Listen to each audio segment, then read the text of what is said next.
Nous allons donc écouter la parole et l'enseignement. Nous sommes à l'enseignement numéro 23 pour aujourd'hui, concernant le sujet qui parle de celui qui ose dire qu'il est Dieu. Il a remplacé le bouc, le bélier et le taureau, qui étaient destinés pour l'expiation des péchés des enfants d'Israël, selon Lévitique 16. Dans Lévitique 16, nous voyons donc les béliers, les boucs et les taureaux pour l'expiation des péchés des enfants d'Israël, une fois chaque année. Et c'est ce schéma que nous allons vous enseigner en ce moment. En fait, j'ai déjà donné cet enseignement, mais je le rappelle aujourd'hui. Cette situation contredit directement la parole du Père Yahva, le Dieu d'Abraham, selon Deutéronome 4.2. Ne rajoutez rien et ne retranchez rien aux paroles. C'est dans Deutéronome 4.2 et aussi dans Deutéronome chapitre 13, à partir du verset 1, ou Deutéronome 12, 32. Nous allons donc lire maintenant Deutéronome 12, 32, car nous avons déjà vu autrefois le Deutéronome 4.2. Donc dans Deutéronome 12, 32, vous observerez et vous mettrez en pratique toutes les choses que je vous ordonne. Vous n'y ajouterez rien et vous n'en retrancherez rien. Voilà donc dans le Deutéronome 12, 32. Et dans Deutéronome 4.2, je vais répéter, Deutéronome 4.2, vous n'ajouterez rien à ce que je vous prescris et vous n'en retrancherez rien, mais vous observerez les commandements de Yahva, votre Dieu, tels que je vous les prescris. Cette parole précise bien alors que il ne faut pas rajouter ni retrancher les paroles que je vous ai données. De quelles paroles parle-t-on? Nous allons lire Lévitique chapitre 16 pour voir quelles sont les lois d'expiation des péchés pour les enfants d'Israël. Les voilà. C'est dans Lévitique chapitre 16, verset 3 d'abord, pour commencer. Voilà donc ce qu'on ne doit pas changer, alors que nous avons tous su, nous avons tous vu qu'ils les ont remplacés par Jésus ou Jesus. Ce n'est pas une diffamation, nous le voyons tous. Alors que chacun réfléchisse, Lévitique chapitre 16, verset 3.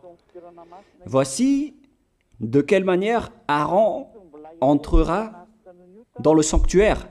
Il prendra un jeune taureau pour le sacrifice d'expiation et un bélier pour l'holocauste.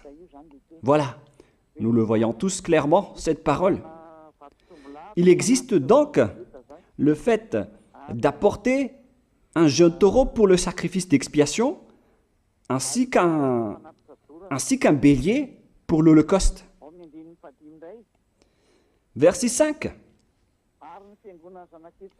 Il recevra de l'assemblée des enfants d'Israël 2 boucs pour le sacrifice d'expiation et un bélier pour l'holocauste. C'est-à-dire, en même temps, il y a un sacrifice de taureau, de bélier et de bouc. Lévitique chapitre 16, toujours, mais dans le verset 34. Ce sera pour vous une loi perpétuelle. Voilà. Il se fera une fois chaque année l'expiation pour les enfants d'Israël à cause de leurs péchés. Nous sommes déjà au verset 34 pour information. Verset 34. Voilà. Ce sera pour vous une loi perpétuelle. Quelle est cette loi perpétuelle? C'est le fait de sacrifier les béliers, les boucs et les taureaux qui vont être tués pour sacrifice, pour l'expiation des péchés des enfants d'Israël. Selon le verset 34, ce sera pour vous une loi perpétuelle. Il se fera une fois chaque année l'expiation pour les enfants d'Israël à cause de leurs péchés. Il y a une partie de votre texte qui est cachée en bas. À cause de leurs péchés. Voilà. Ici, donc, c'est bien clair que l'expiation du péché qui se fait une fois chaque année pour les enfants d'Israël, qu'on ne peut ni ajouter ni retrancher, ce sont les sacrifices des béliers, de taureaux et de boucs. On ne peut pas changer cela. On ne peut pas les remplacer en Jésus ou en Jesus. C'est une loi perpétuelle. Donc, si vous observez les 10 commandements, vous devez apporter des sacrifices de taureaux, de béliers et de boucs si vous voulez être expié de vos péchés. Voilà le schéma. Alors que, en réalité, la situation pour les religieux étranges, on ne voit pas ce qu'il veut en venir, mais ils ont osé intégrer Jésus ou Jesus pour remplacer le bélier, le taureau ou le bouc. Et ce sont eux-mêmes qui le confirment jusqu'à aujourd'hui. Nous voyons tous donc ici que Jésus ou Jesus n'est qu'un imposteur, un hors-la-loi. Et les hors-la-loi sont des envoyés du diable. Le diable, il a commis le péché depuis le commencement. Ce sont des transgresseurs de la loi. Donc c'est prouvé ici que Jésus est un hors-la-loi. Nous allons lire la parole, poursuivre, dans 1 Jean, chapitre 3. 1 Jean, chapitre 3, à partir du verset 4. Quiconque pêche transgresse la loi, et le péché est la transgression de la loi. Voilà, c'est bien clair que c'est le péché qui est la transgression de la loi. Un pécheur, donc, c'est un transgresseur de la loi. Et un hors-la-loi, c'est un pécheur. C'est clair alors que Jésus ou Jesus, c'est un hors-la-loi, c'est un transgresseur de la loi. Nous avons tous vu ensemble qu'il a pris la place du bélier et il a siégé, il s'est installé dans ce système. C'est pourquoi toutes les églises observent les 10 commandements et ils servent Jésus ou Jesus. Voici l'enseignement. Alors, regardez bien à travers ce texte et cette écriture que je vous donne en ce moment. Et soyez conscients, ça suffit maintenant d'écouter ces faux dieux, c'est déjà trop. Tant pis pour vous si vous allez encore les écouter. Soyez conscients que ce schéma n'est plus correct. Beaucoup de gens me diffament à cause de ce que je fais en ce moment. Ils ne supportent pas la vérité. Mais ça dépend de chacun de vous. Et moi, je vous avertis, pour vous qui vont être baptisés et qui veulent être baptisés, mais qui entendent les diffamations et les critiques des autres, ne croyez pas en cela. Ce ne sont pas du tout vrai. La parole de Élia est directe. Ce ne sont que des mensonges.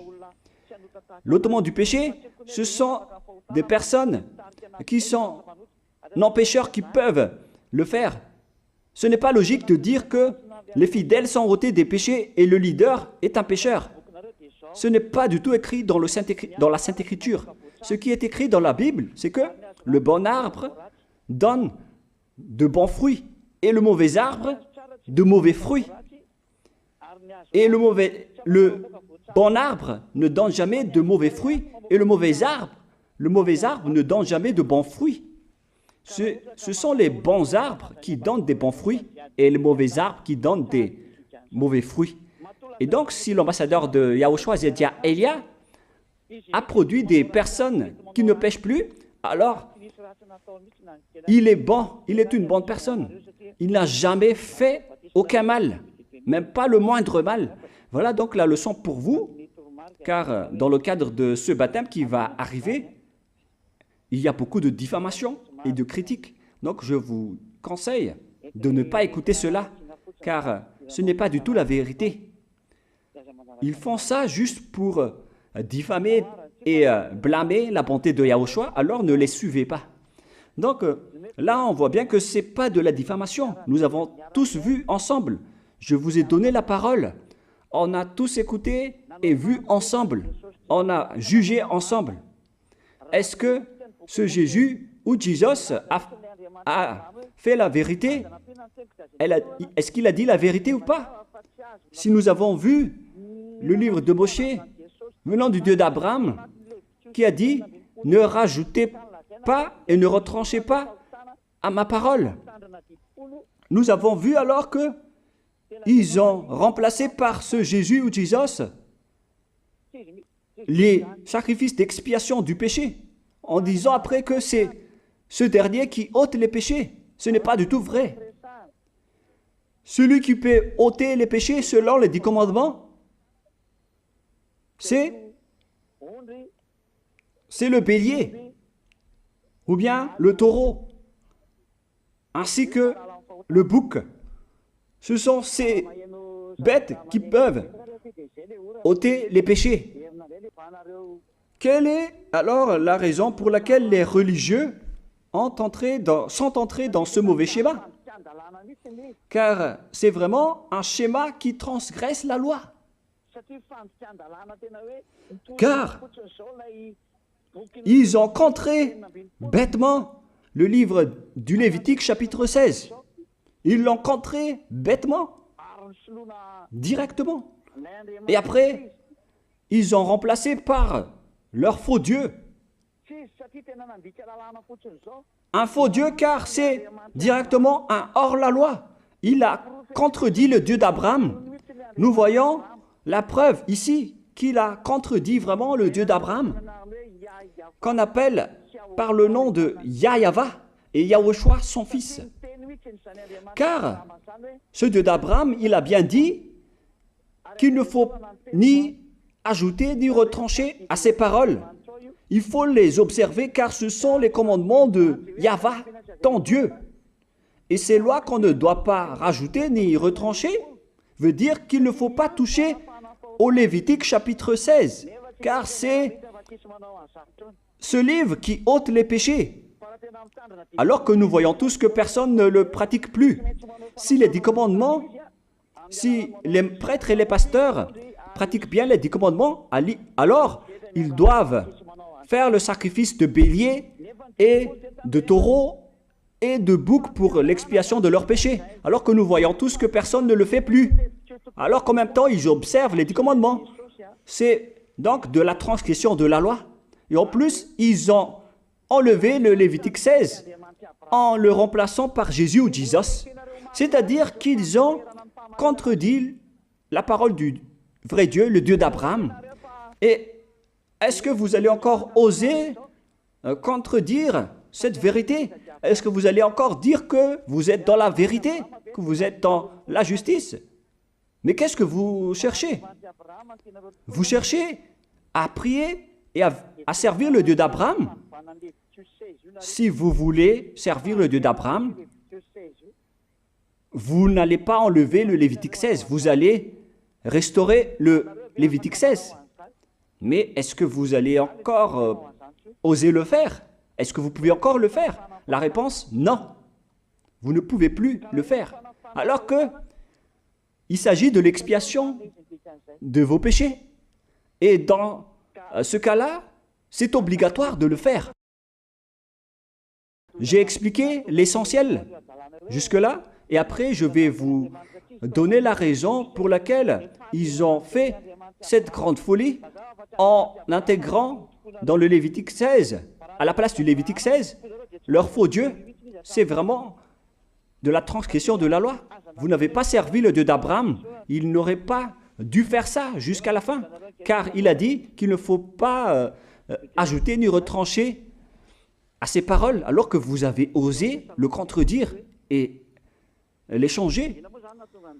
Nous allons donc voir maintenant dans Psaume chapitre 40, quelle est la raison pour laquelle les prêtres et les religieux ont arrêté le Lévitique 16 en le remplaçant par Jésus ou Jesus pour remplacer les boucs, le bélier et les taureaux.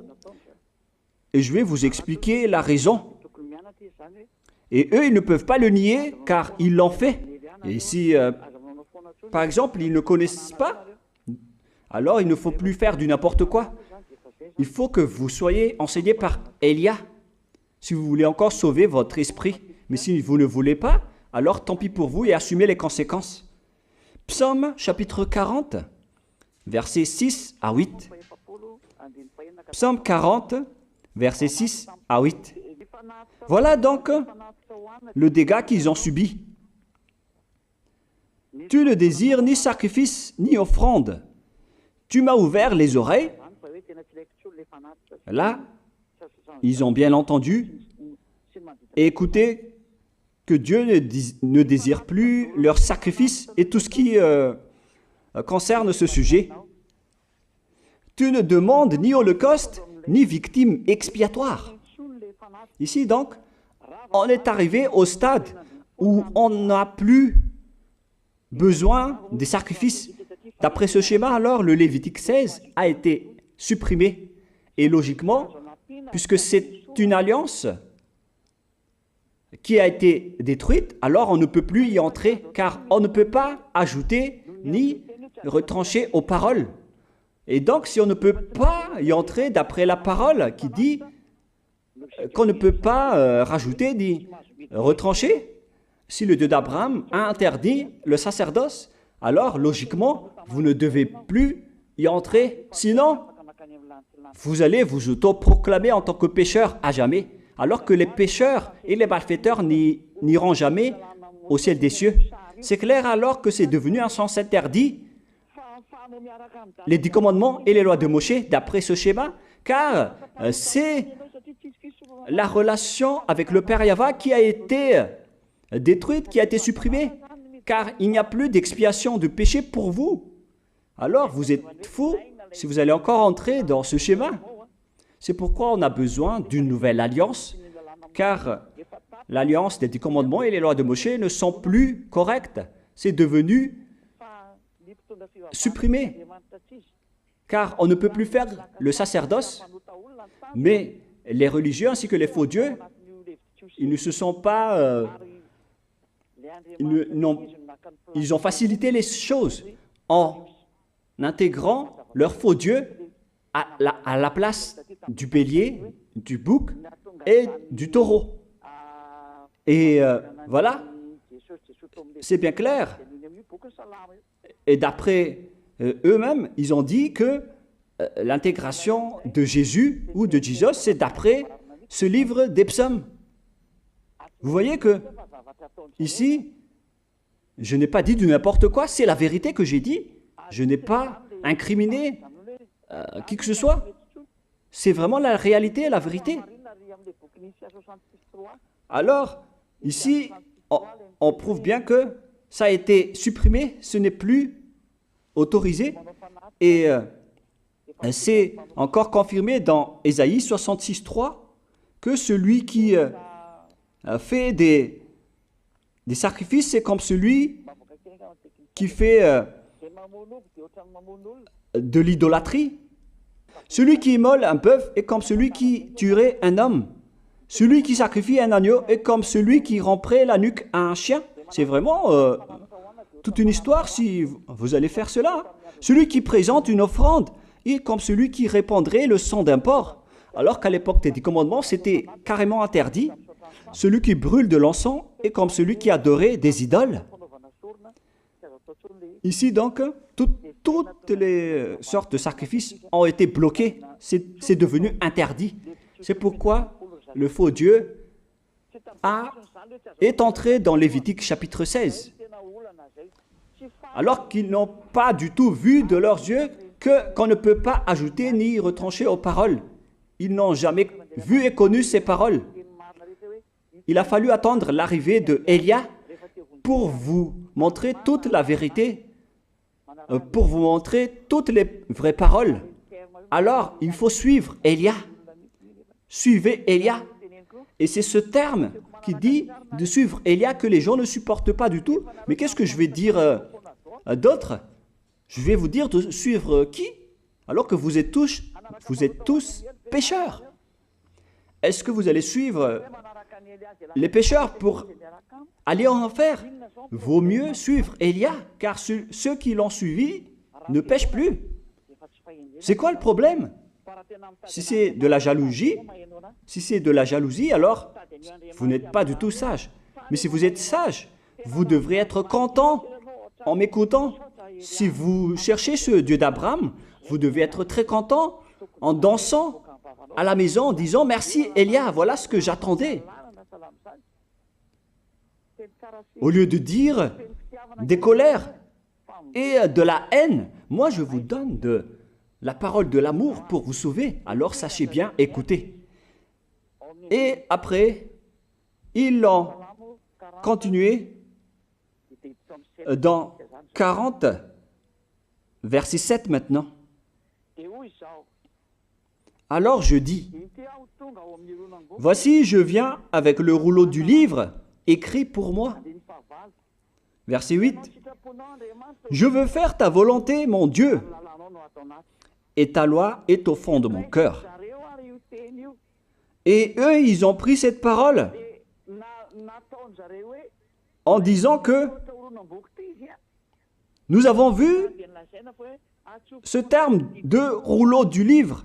Et directement, ils ont dit que on doit intégrer dans les 10 commandements le Fils du Très-Haut qui s'appelle Yahushua. Ils l'ont intégré dans les 10 commandements. Pour vous qui sont dans le mauvais sens, vous l'appelez Jésus. Vous avez intégré dans les 10 commandements votre Jésus, mais Yahushua n'entrera jamais là-dedans car c'est vraiment interdit, c'est un tabou. Le sens du rouleau du livre que Yahushua a parlé ici, c'est qu'on parle de son histoire dans le Sefer Torah juif. C'est-à-dire que le Sefer Torah juif a parlé de lui. Nous allons lire la parole à ce sujet. En parlant du rouleau du livre, ce n'est pas qu'il est entré dans le Lévitique 16. Non, c'est un tabou, c'est interdit. Mais il a parlé de son histoire. En parlant du rouleau du livre, nous allons lire la parole concernée à ce sujet. Selon Luc, chapitre 24, verset 44. Luc 24, 44. Puis il leur dit, « C'est là ce que je vous disais lorsque j'étais encore avec vous, qu'il fallait que s'accomplisse tout ce qui est écrit de moi dans la loi de Moshe, dans les prophètes et dans les psaumes. » Toutes les paroles qui parlent de lui dans la loi de Moshe, dans les prophètes et dans les psaumes. C'est ça qu'on parle ici. Mais il n'a jamais dit qu'il va remplacer le Lévitique 16. Au contraire, c'est un tabou, c'est un blasphème devant le Père Yahva, qui a déjà dit qu'il ne faut jamais ajouter ni retrancher ses paroles. Donc, les paroles qui parlent de lui, ce sont les paroles de la nouvelle alliance qu'il va instaurer, qu'il va exécuter. La raison pour laquelle il sera crucifié, c'est qu'il va instaurer la nouvelle alliance en versant son sang. Voilà de 1. Maintenant, nous allons lire le livre de Jean 5, 46. Jean 5, 46.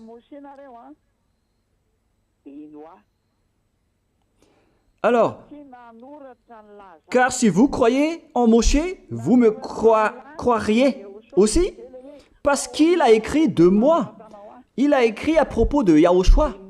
C'est pourquoi on parle du rouleau de livres qui a écrit pour lui. Et Moshe aussi a participé à son histoire en parlant de lui. Mais ce n'est pas que on a supprimé le Lévitique 16 en remplaçant par le fils du Très-Haut. Non, ce n'est pas du tout cela. Il y a beaucoup de paroles qui a parlé de lui depuis les lois de Moshe, depuis les prophètes et depuis les psaumes. C'est pour ça qu'on parle du rouleau du livre qui a écrit à propos de lui. Mais ce n'est pas que vous allez supprimer le Lévitique 16 en le remplaçant par le fils du Très-Haut. C'est vraiment une abomination de votre part. Je vous ai donné maintenant l'explication. Il ne faut pas rajouter ni retrancher aux lois de Moshe. C'est une alliance en bonne forme qu'on ne peut pas toucher ni enlever. C'est dans Galates 3,15. Galates 3,15. Une disposition en bonne forme ne doit pas être changée ou transformée. Les lois de Moshe, c'est une alliance en bonne forme qu'on a versé le sang de Zébu en plus. Donc on ne peut ni retrancher ni rajouter. Le pire alors, c'est que vous qui êtes les fidèles de Jésus, vous l'avez intégré dans les lois de Moshe en remplaçant le Lévitique 16. On parle de votre Jésus ou Jesus. Je vous pose la question, est-ce que vous oserez dire que vous n'êtes pas pécheur à ce sujet? Car c'est vraiment de la transgression de la loi de la part de votre faux Dieu. Donc s'il est pécheur, alors logiquement vous êtes aussi pécheur. Et vous-même, vous avez dit que vous êtes pécheur. Voilà ce que vous avez fait. Et vous n'allez jamais être épargné. C'est pourquoi je vous appelle tous maintenant. Soyez baptisés et sauvez votre chemin, c'est-à-dire votre esprit.